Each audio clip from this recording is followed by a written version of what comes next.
First, examine the firm-wide preferences that are available for time and expense entry and decide what will best fit your firm's procedures.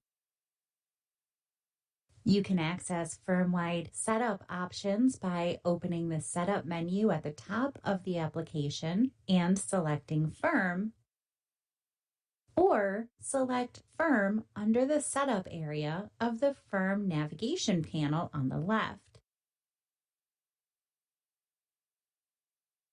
On the Preferences tab, you'll find two important options for time and expense entry. If your firm has an approval process, you can require approval and posting for all time and expense entries by checking this box.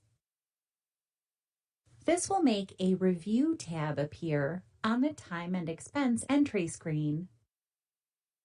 Anyone that has the proper security permissions granted to do so can review all unapproved and/or unposted time entries here. They can then select any entries and use the buttons in the lower right corner to approve and/or post them. If you have this option selected, entries will not be available to be billed until they are approved and posted. The other option to consider is requiring projects to be selected on time and expense entries. If this option is selected, every staff member will be required to choose the related project when entering their time or expenses. It's important to note that there are several other time and expense entry settings available, but they are user-specific preferences. This means each staff member can choose preferences that will be specific to their login. To save time, you can use this ellipsis button to set default user preferences for new staff. Whatever you select here will be automatically applied to any new staff members. Existing staff can also choose to revert to these default settings at any time. You'll learn more about these user-specific preferences in a later module of this course.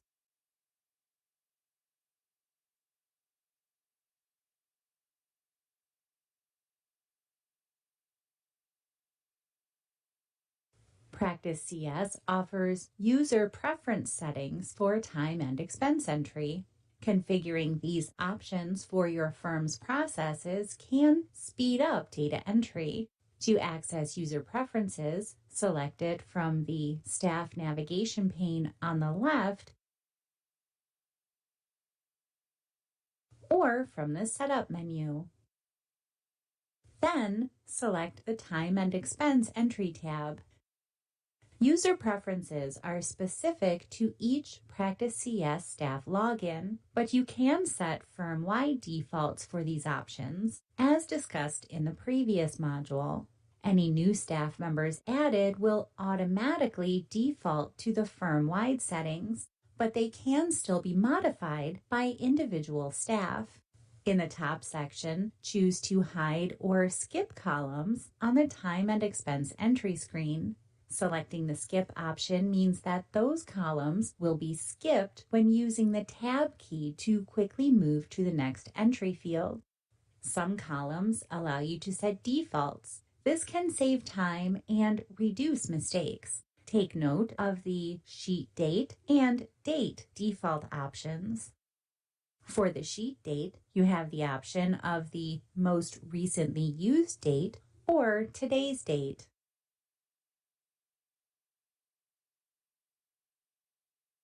The date field can default to today's date or the sheet date. It's recommended to default the sheet date to today's date and the date field to the sheet date. This will ensure that both dates are consistent and make it easier to track daily time. This will also prevent time being recorded to an incorrect time frame. Take some time to explore additional options for time and expense user preferences by clicking on the plus sign icons for more information.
Now let's review the time and expense entry screen so that you can help staff make informed decisions about which settings will make data entry most efficient.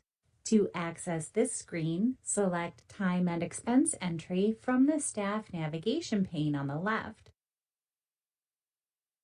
or from the Actions menu. At the top of the Entry tab, select the Staff and Sheet Date. Remember that you can have the sheet date automatically default to today's date or the most recently used date in User Preferences. The columns displayed here are also determined by User Preferences.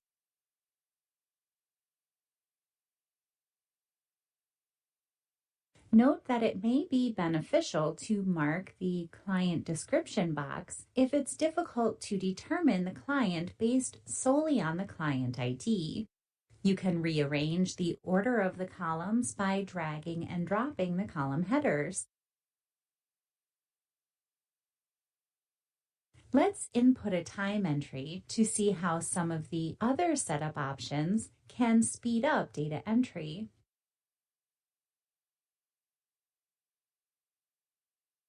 If your firm uses project management, notice that there is an option to display open projects within the drop-down menu. This can greatly reduce the number of projects that staff will need to sort through and can reduce potential data entry errors. You would then select the related task.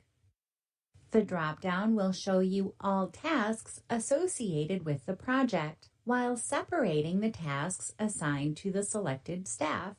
Typically, staff find it easier to use the task column, so it's recommended that you hide the task selection column containing the ellipsis button to avoid confusion.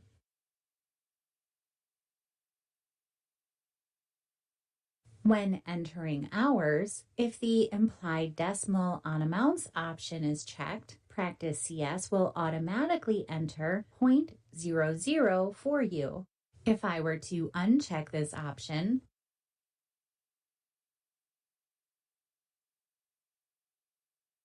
when I input 5 again, the application assumes this means 0.05.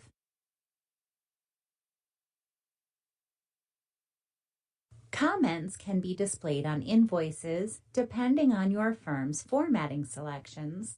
Biller notes are for internal use only for whomever would be doing the billing. A helpful tip you may want to remind your staff of is that they can create standard text. If your staff find themselves leaving the same comments or biller notes often, they can create standard text that can simply be selected from a drop-down menu instead. Another feature to note on this screen is that you can quickly access the Time and Expense Journal report. It will automatically filter to the selected staff and sheet date.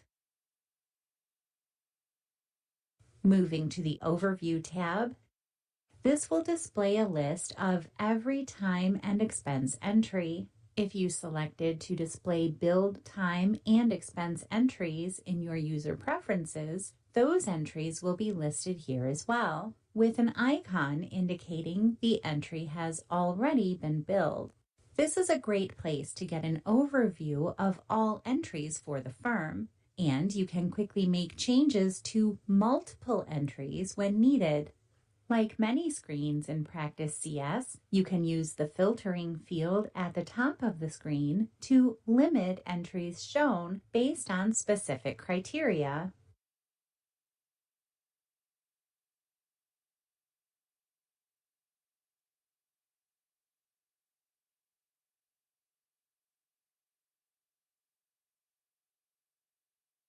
You can also group entries by any of the columns by dragging the header into the gray bar above.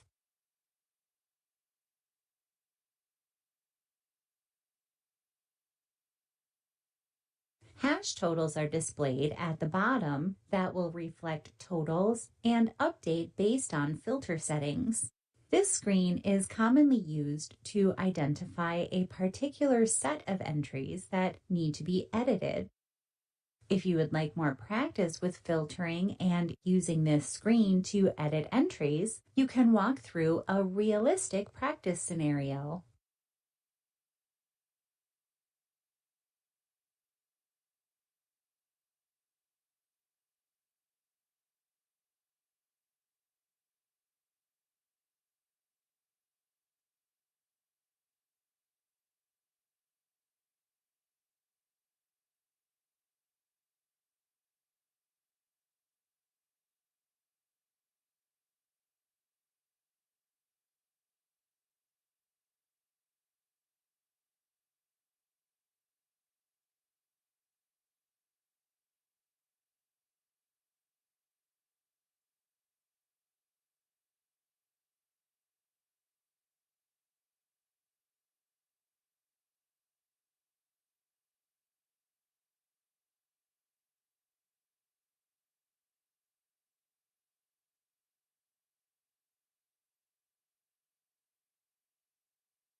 Just like you saw with time entry in the first module of this course, Practice CS offers firm-wide settings for billing as well. Again, to access these firm-wide options, you can select Firm from the Firm navigation pane on the left or from the Setup menu.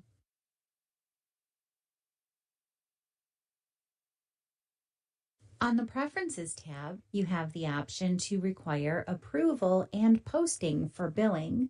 Similar to the option for time and expense entries, if this box is marked, someone in the firm with the proper security privileges will need to approve and post billing items before they are reflected on a client's AR balance.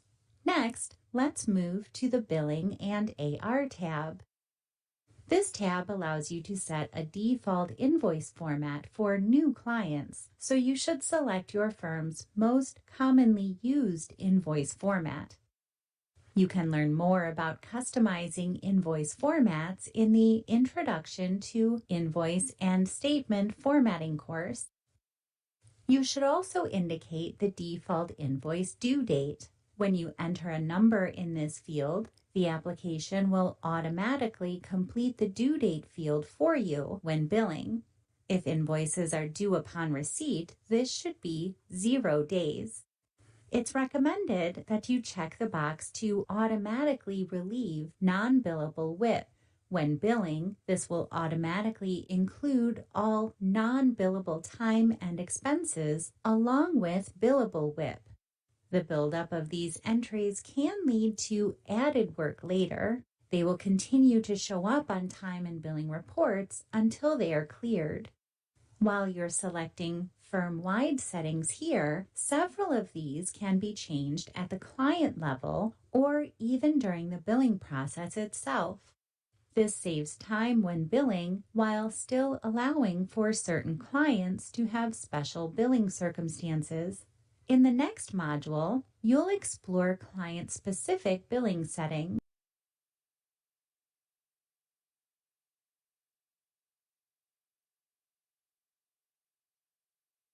To access client-specific settings, select Clients from the Setup area of the Client's navigation pane on the left, or select Clients from the Setup menu.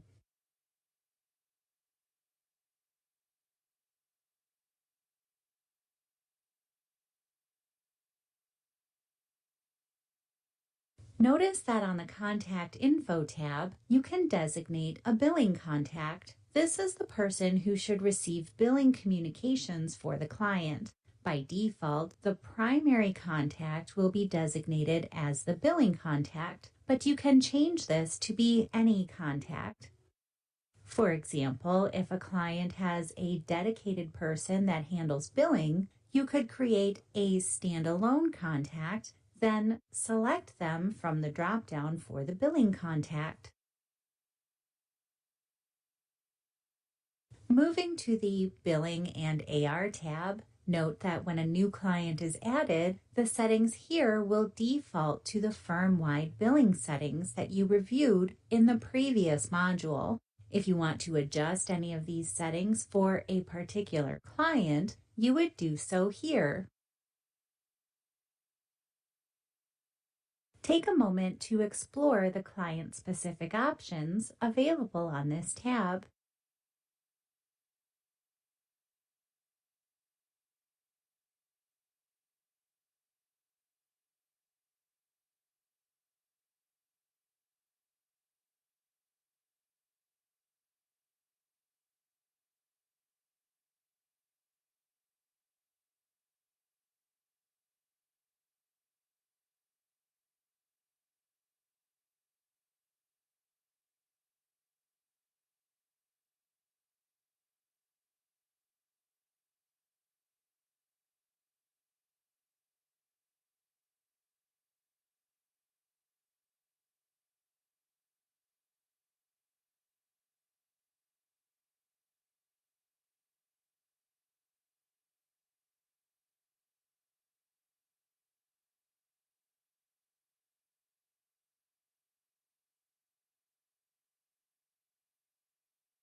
Earlier in this course, you reviewed the user preferences for time and expense entry.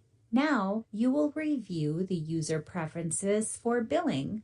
Similar to time and expense entry, configuring these options for your firm's processes can speed up data entry for billing. To access user preferences, select it from the Staff Navigation pane on the left or from the Setup menu. Remember that user preferences are specific to each Practice CS staff login, but you can set firm-wide defaults for these options as well. Existing staff will be able to revert to those settings at any time by clicking the link in the lower left corner of this dialog.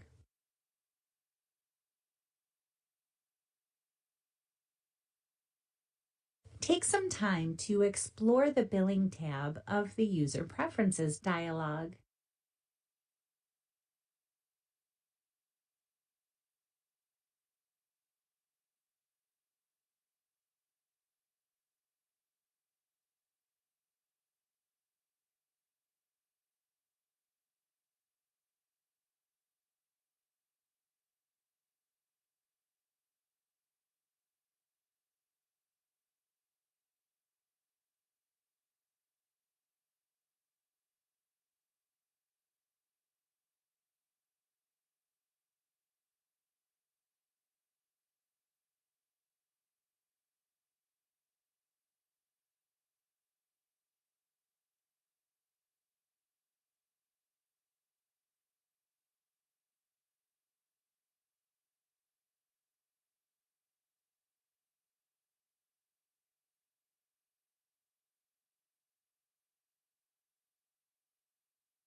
Now that you have seen the configuration options available for billing, you'll be given an overview of the billing screen so that you can understand how these options will affect your firm's billing processes.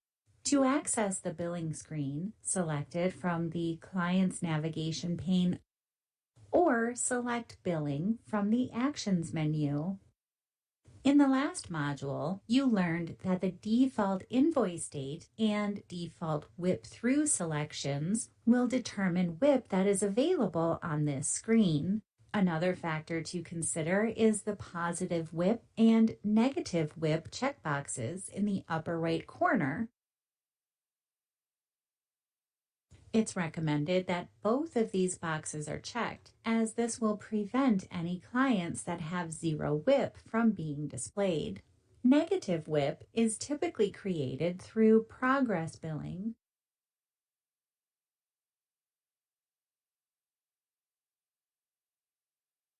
Like many screens in Practice CS, you can filter the billing screen based on specific criteria.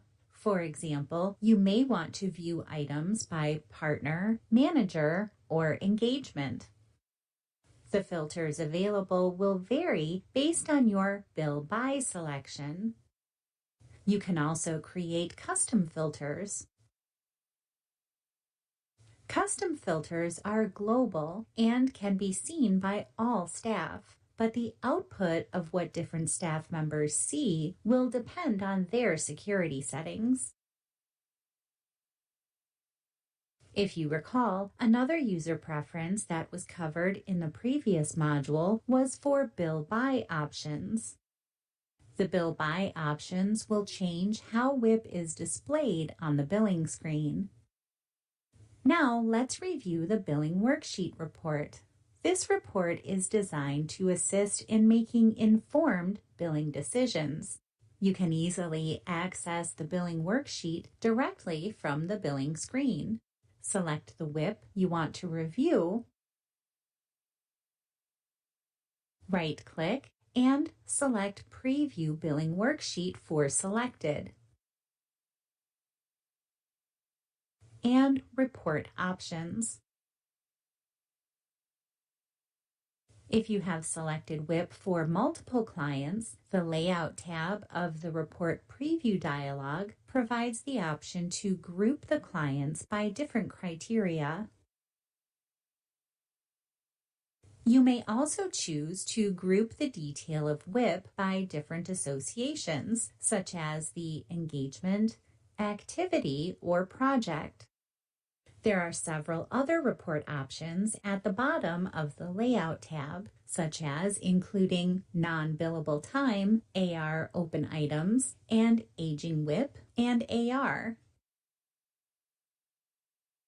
Once you have your desired layout options selected, right-click again and select Preview Billing Worksheet for Selected and Preview.